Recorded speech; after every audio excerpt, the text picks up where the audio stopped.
Pourquoi cette prophétie t'est donnée? Pour qui est-ce que cette prophétie vient à toi? Que nous dit la Bible concernant la prophétie? Et comment connaître que cette prophétie vient de Dieu? Aujourd'hui, je te donne un signe qui te démontre que ça, c'est une prophétie qui vient de Dieu. Parce que les prophéties qui viennent de Dieu ont une certaine structure. La Bible nous dit dans le livre de Genèse, chapitre 12, à partir du verset 1. Écoutez ce que dit la parole de Dieu. L'Éternel dit à Abraham, va-t'en de ton pays, de ta patrie et de la maison de ton père dans le pays que je te montrerai. Je ferai de toi une grande nation et je te bénirai. Je rendrai ton nom grand et tu seras une source de bénédiction. Je bénirai ceux qui te béniront et je maudirai ceux qui te maudiront. Et toutes les familles de la terre seront bénies en toi. Amen. Amen.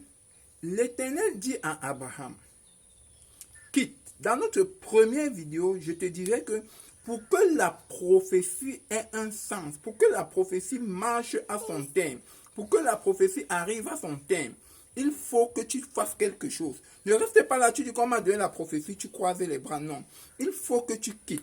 Aujourd'hui, je viens te dire, si tu veux être sûr qu'une prophétie vient de Dieu, il faut qu'il y ait cet ingrédient essentiel. Lis-nous, s'il te plaît. Il faut qu'il y ait cet ingrédient essentiel. Écoutons ce que la parole de Dieu dit. Après que tu aies quitté, qu'est-ce que la parole de Dieu dit? Je ferai de toi une grande nation. Merci. Je ferai de toi une grande nation. Ça veut dire que la parole de Dieu, la prophétie est venue pour toi. Mais pas que pour toi. Pour que tu impactes les nations. Après, qu'est-ce que la parole de Dieu dit? Et je te bénirai. Je rendrai ton nom grand. Et tu seras une source de bénédiction. Écoute très bien. Je te bénirai.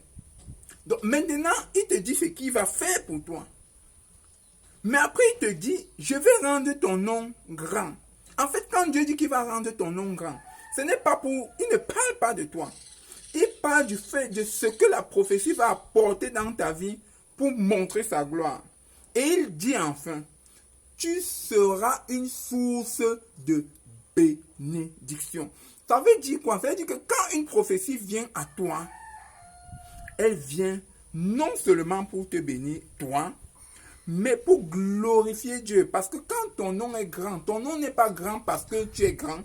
Ton nom est grand parce que la prophétie, la parole de Dieu veut te rendre grand. La prophétie vient à toi pourquoi? Parce que Dieu veut se servir de toi comme un canal, comme un instrument, comme un outil, pour être une source de bénédiction. Enfin, qu'est-ce que la parole de Dieu nous dit? Je bénirai ceux qui te béniront et je maudirai ceux qui te maudiront. Amen. Je bénirai ceux qui te bénissent et je maudirai ceux qui te maudissent. En fait, Dieu ne parle pas de toi. Il parle de l'instrument attaché à la prophétie. Parce que tu es un instrument de prophétie, Dieu dit, il va bénir ceux qui te bénissent. Ça veut dire quoi? Tous ceux qui vont t'accompagner dans l'exaucement de la prophétie. Tous ceux qui vont être des aides de destinée pour que la prophétie s'accomplisse, Dieu va les bénir. Et tous ceux qui vont se lever contre la prophétie, ce n'est pas à cause de toi que Dieu le fait. C'est parce que ceux qui se lèvent s'attaquent à cette prophétie. Eux, ils croient qu'ils s'attaquent à toi. Ce n'est pas à toi qui s'attaquent. C'est à la parole de Dieu qui s'attaque.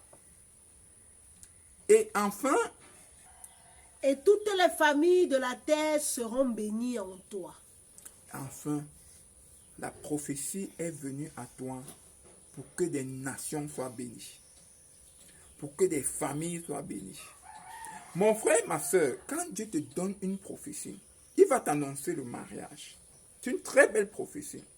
Mais le but de ce mariage, c'est quoi? Le but de ce mariage, c'est que tu sois béni. Le but de ce mariage aussi, c'est qu'un homme soit béni.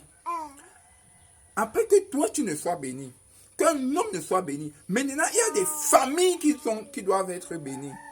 Après que tu sois béni, après que ton mari soit béni, tu as ta famille et la famille de ton mari qui seront bénis. Mais cette bénédiction ne s'arrête pas là. Cette bénédiction continue jusqu'à vos enfants et aux enfants de vos enfants et des générations. Donc, tu comprends le principe de la prophétie. Voilà comment identifier une prophétie qui vient de Dieu. Pendant combien d'années Jésus a été annoncé? Mais Jésus venait pourquoi? Parce qu'il faut comprendre le principe. Comment faire pour identifier que cette prophétie vient de Dieu? Voilà des règles, voilà des principes qui entrent dans la prophétie de Dieu. La prophétie de Dieu, ce n'est pas que tu auras l'argent, tu auras la voiture, tu auras ceci. Ce n'est pas la prophétie de Dieu.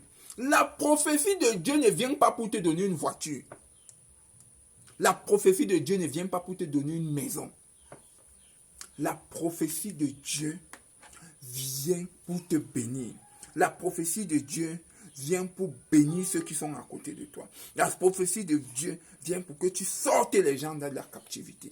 Je t'invite à aller lire, à aller étudier le parcours de tous les prophètes qui ont été appelés par Dieu dans la Bible.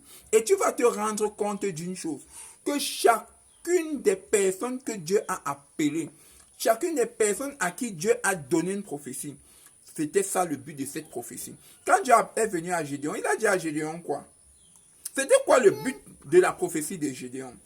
Jésus a été annoncé pendant des années. C'était quoi le but de l'arrivée de Jésus? Ce n'était pas que pour Jésus. En réalité, ce n'était même pas pour Jésus. Mais c'était pour toi et pour moi. Donc, comprends à partir de maintenant que le but d'une prophétie, c'est pour te bénir. C'est pour bénir les gens à côté de toi. Mais c'est pour que tu sois une source de bénédiction pour les nations. C'est pour ça qu'on peut t'appeler le berger. Parce que le rôle du berger, c'est non seulement d'avoir à manger, mais également, c'est d'entretenir son troupeau, entretenir ses brebis. Alors mon frère, si tu as compris les deux principes de la prophétie, le premier, c'est que tu dois quitter pour que la prophétie s'accomplisse. Mais le deuxième, c'est que tu dois te rassurer quelle est la source de cette prophétie. Et je viens te dire, voilà comment identifier la source de ta prophétie. Alors, shalom mon frère, rendez-vous demain matin, 6 heures, pour un nouveau message pour te parler de comment reconnaître la prophétie et des temps prophétiques. Shalom mon frère, sois béni au nom puissant de Jésus-Christ de Nazareth. Amen.